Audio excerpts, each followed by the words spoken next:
ቃላት ርካሽ በሆኑበት ዓለም ውስጥ ቃል ኪዳኖች በየቀኑ በሚፈርሱበት እስልምና የምንናገረው እያንዳንዱ ቃል ኪዳን ኃላፊነት እንደሆነ ያስተምረናል። እያንዳንዱ ቃል ኪዳን አደራ፣ እናም እያንዳንዱ አደራ የእምነታችን ነጸብራቅ ነው። አሰላሙ አለይኩም ወረሕመቱላህ።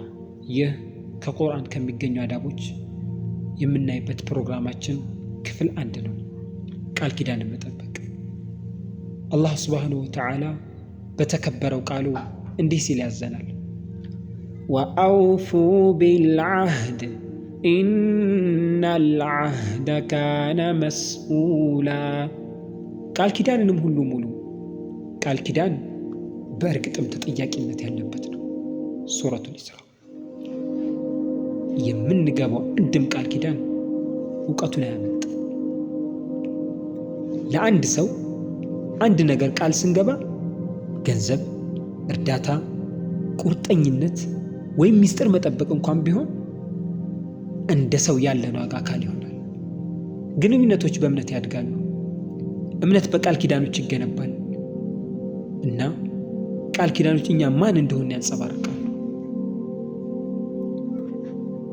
ቃል ኪዳን ማፍረስ አንድን ሰው ብቻ አይጎዳም፣ በውስጣችን ያለውን መንፈሳዊ መዋቅርን ጭምር ያዳክማል። በእስልምና ቃል ኪዳንን መጠበቅ ጥሩ ስነ ምግባር ብቻ አይደለም፣ የአምልኮም ተግባር። አንድ ሙእሚን አንድን ሰው ሲያሳዝን ልቡ ይከብደዋል። ነገር ግን ግድ የለሽ ልብ ቃል ኪዳኖችን በቀላሉ ያፈርሳል። በፍርድም ቀን ስለተሸከምነው እያንዳንዱ አደራ እንጠይቃለን። ነቢዩ ሙሐመድ ሰለላሁ ዐለይሂ ወሰለም አስፈሪ ማስጠንቀቂያ ሰጥተውናል። እንዲህም አሉ። አየቱል ሙናፊቂ ሰላሳ ኢዛ ሐደሰ ከዘብ ወኢዛ ወዐደ አኽለፍ ወኢዛ እቱሚነ ኻን። የሙናፊቅ ምልክቶች 3 ናቸው። ሲናገር ያዋሻል፣ ቃል ሲገባ ያፈርሳል እና ሲታመን አደራውን ያጎላል። ሶሒህ አልቡኻሪና ሙስሊም። ይህ ሐዲስ ድርጊቶችን ብቻ አይገልጽም፣ ስብዕናን፣ አደጋ ላይ ያለችን ነፍስም ይገልጻል። እስልምና ቃል ኪዳኖችን ለምን ይህን ያህል ያጎላል?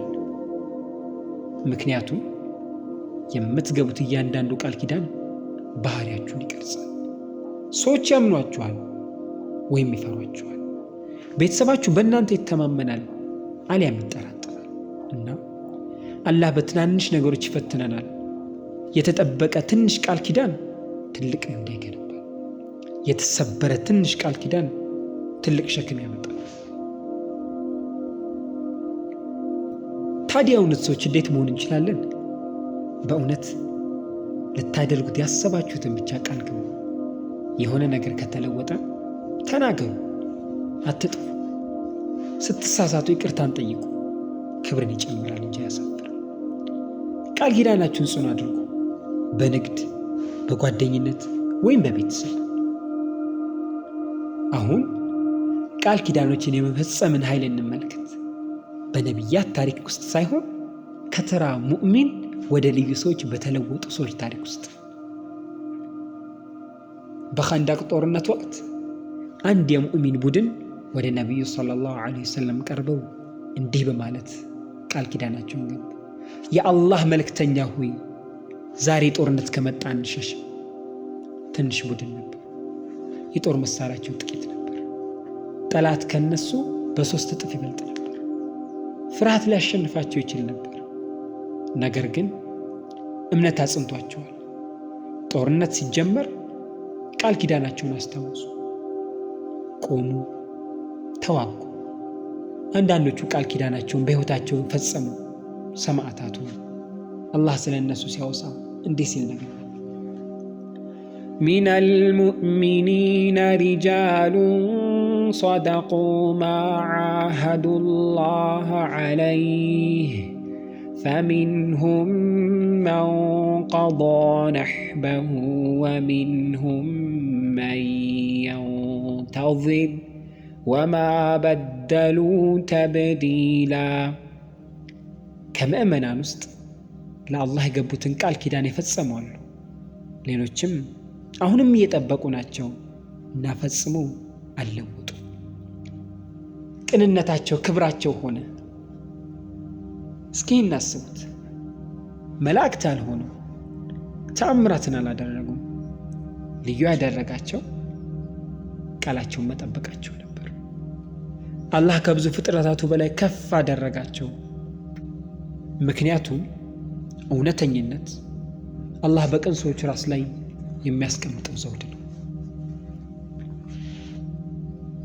አሁን ደግሞ ተቃራኒው እንመልከት። ቃል ኪዳኖች ሲፈርሱ ምን ይከሰታል? ቁርጠኝነት ወደ ክህደት ሲለወጥስ? አላህ የእስራኤል ሕዝብ ከፊርዓውን ካዳናቸው በኋላ ጽኑ ቃልን እንዲህ ሲሉ ገቡ። አላህ እንታዘዛለን፣ ትእዛዛቱን እንከተላለን፣ እናም ከእርሱ በቀር ማንንም አናመልክም። ነገር ግን ሙሳ ወደ ሲና ተራራ እንደሄዱ ወዲያውኑ ፈተና አሸነፋቸው። ሳሚሪ የተባለ ሰው የወርቅ ጥጃን ቀረጸ።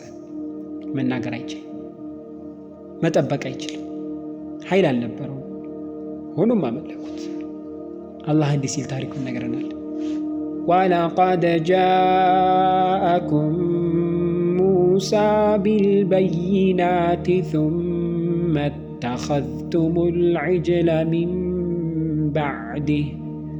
ثم اتخذتم العجل من بعده وأنتم ظالمون። ሙሳም በተአምራቶቹ በእርግጥ መጣላችሁ፣ ከዚያም ከበኋላው እናንተ በዳዮች ስትሆኑ ወይፈን አምላክ አድርጋችሁ ያዛችሁ እና ውጤቱ ምን ሆነ? الذين اتخذوا العجل سينالهم غضب من ربهم وذلة في الحياة الدنيا وكذلك نجزي المفترين። እነዚያ ወይፈኑን አምላክ አድርገው የያዙ ከጌታቸው ዘንድ ቁጣ፣ በቅርቢቱም ሕይወት ውርደት በእርግጥ ያገኛቸዋል። እንዲሁም ቀጣፊዎችን እንቀጣለን። ሱረቱል አዕራፍ።